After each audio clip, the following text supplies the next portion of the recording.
Olá, gente. Então, nossa tradição cristã religiosa institucionalizada nos ensinou que nós somos pecadores, né? Que já nascemos em pecado. E sendo assim, além disso implicar que a nossa natureza tem alguma coisa de errada e de inadequada,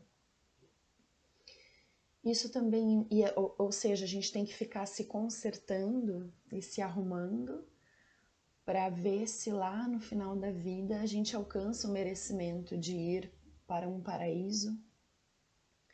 A segunda implicação dessa ideia de que nós somos pecadores é que então o sofrimento ele faz parte da vida e não só isso, mas ele é de certa forma bom e inevitável, porque através dele nós expiamos, né, os nossos pecados e pagamos por aquilo que a gente deve, né?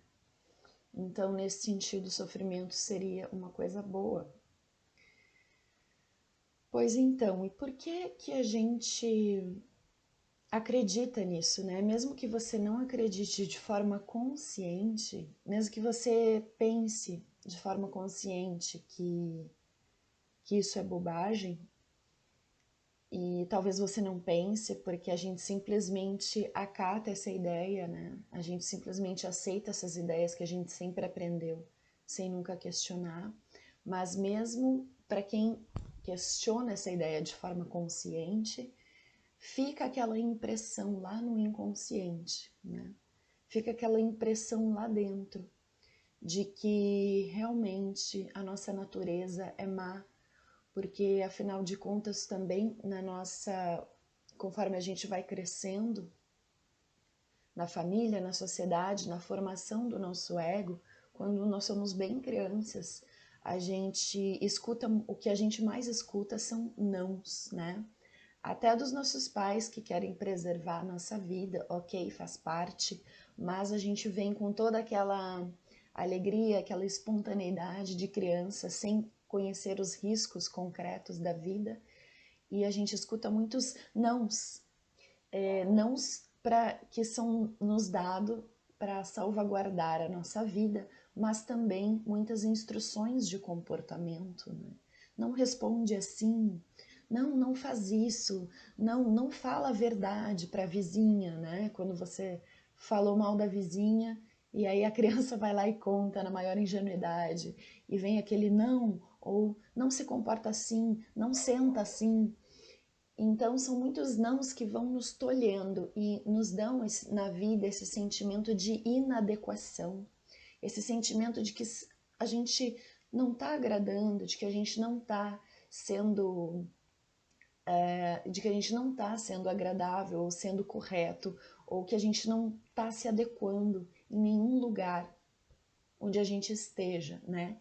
Então eu acho que é por causa desse sentimento, que é uma coisa subjacente lá, que todos nós temos em maior ou menor grau, é uma coisa também que nos leva a acreditar nessa história de que a nossa natureza é pecadora, né? E também outra coisa que nos leva a acreditar nisso é que o fato da gente poder observar a sociedade, né? Observar o mundo, a história do mundo e como os homens agem e ver que realmente tem alguma coisa de errada com o homem. Existe alguma coisa de inadequado e disfuncional no comportamento do homem, né? E então também no modo do homem pensar, sentir e por fim se comportar. E a gente vê isso estudando história, observando a sociedade com tanta violência, crueldade, com tanto ódio, com tanto desentendimento, com tanto conflito, com tanta mágoa.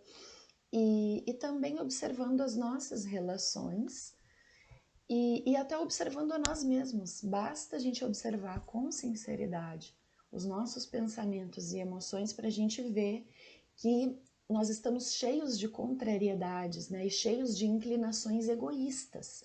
Então, até parece que essa ideia de que a gente é pecador e que isso faz parte da nossa natureza humana, até parece que essa ideia faz sentido.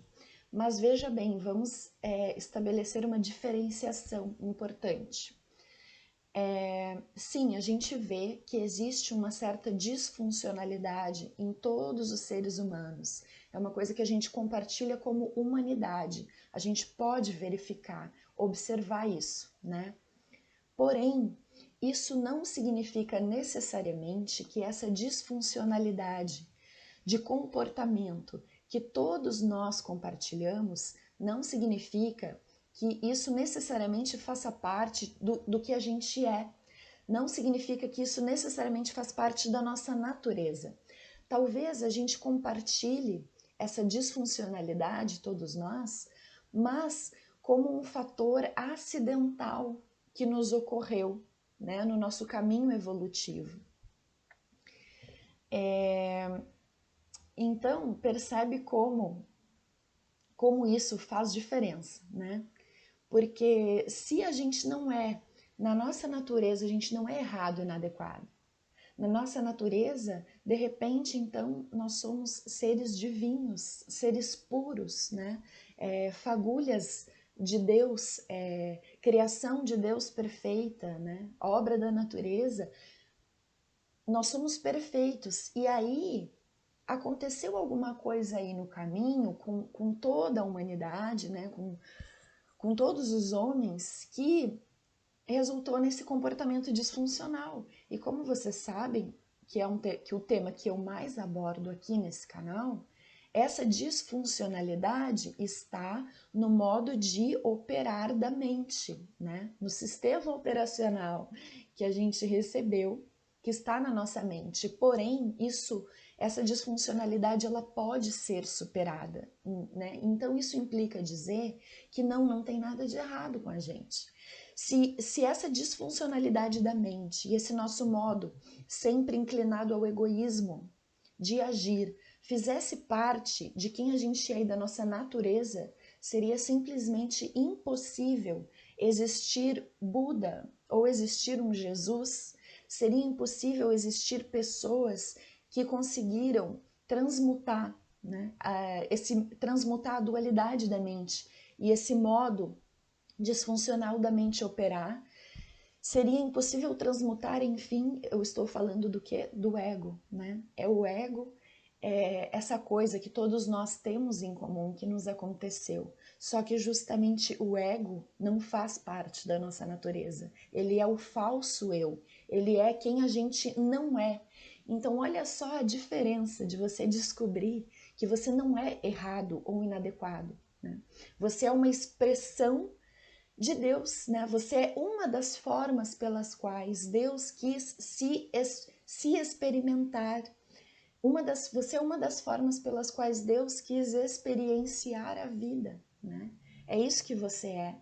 E esse sentimento que a gente traz de inadequação, ele não é a coisa mais substancial e profunda que a gente tem. Esse sentimento vem da modelagem do nosso ego, né? Esse sentimento vem da formação do ego dessa sensação que a gente tem que estar sempre se adequando no meio social onde a gente está, né? Então, uma vez que você não está condenado a se sentir inadequado, porque uma vez que você identifica que o que todo mundo tem em comum é o sistema operacional da mente que forma o ego, você descobre que você pode seguir o caminho, né, de Buda, de Jesus, para citar aqui os exemplos mais ilustres, e se libertar disso, né? Isso é possível. E como segunda consequência dessa mudança de paradigma vem o quê? Vem que o sofrimento não é necessário, né? E o sofrimento não é um sistema punitivo ou um sistema de expiação de pecados, como se você tivesse cometido muitos erros e agora você tem que sofrer para pagar, né? Não, o sofrimento é o quê? O sofrimento é apenas um sinalizador. Se você está sofrendo, o sofrimento está ali para te indicar que você está com uma visão equivocada, ou seja, uma visão identificada com o ego, que é aquela parte que não é você, né? Quando você adequar a sua visão totalmente à sua essência, totalmente livre dos condicionamentos, você vai passar pelas experiências da vida sem carregar o fardo do sofrimento, né? Então eu acho que é isso. Não tem nada de errado com você, sabe? Não acredite que se você tem esse sentimento lá no fundo de inadequação ou de que você está errado, simplesmente saiba que isso não é parte da sua natureza e não é quem você é. Isso é um sentimento gerado pelo ego, né? E quando você vai dissolvendo o seu ego e trabalhando em cima disso, que é um bom trabalho, né? Vamos combinar. Mas quando você vai se libertando disso, quanto mais você vai ficando em quem você é e não se identificando, né, com as formas pensamento, com todas essas coisas que formam o ego, sobre as quais eu falo aqui no canal, você vai cada vez mais sentindo o poder de ser quem você é, porque você não é mais uma coisa errada que tem que ficar se consertando, não. Você é uma expressão de Deus, cheio de dons e talentos, cheio de alegria, cheio de paz, né? Você é a própria paz interior que quer se expressar, Deus que quer se expressar sob determinadas características, que são aqueles dons que você traz. Você é isso. Então você não é uma coisa errada e inadequada que tem que se consertar. Você é uma expressão de Deus que tem que se descobrir desta forma, né? Então, se você gostou desse vídeo, curte, compartilha e lembre-se sempre de que o sofrimento é um indicador de que você está vendo a situação de forma equivocada. E use o sofrimento dessa forma, né? Assim você vai chegando à visão certa, né? Como diz o livro Um Curso em Milagres. Você vai chegando na mente certa, que é aquela forma de ver a vida sem nada de sofrimento, né? Só com paz, amor e alegria.